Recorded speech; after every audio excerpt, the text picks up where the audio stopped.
This is Adonis Awakens by the House of Argos Fragrances, and they're a house dedicated to homage to Roman and Greek mythology. So this is predominantly a rose fragrance. This is what I need you guys to understand.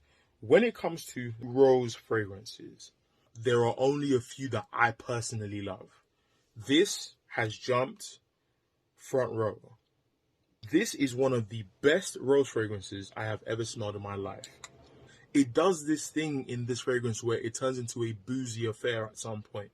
So it gives you that cognac sort of thing going on with it.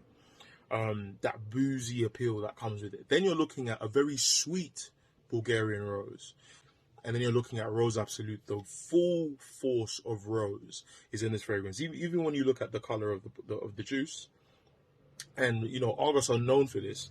They go in with, you know, the colors of the juice and stuff. So this is fantastic.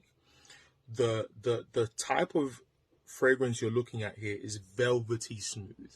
The florals in here are fantastic. There is definitely a floral facet to this that if you are a fan of flowers, you're going to love. This is a red affair. Honestly, it's a night out.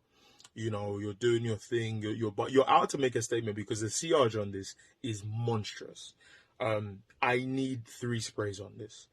And if you see my other bottle from this house, which is Triumph of Bacchus, which was a tobacco, rum, and green apple affair, this has gotten redder as the years have gone by, and it's gotten more potent. It was already a beast. Now it's doing, like, off the cap.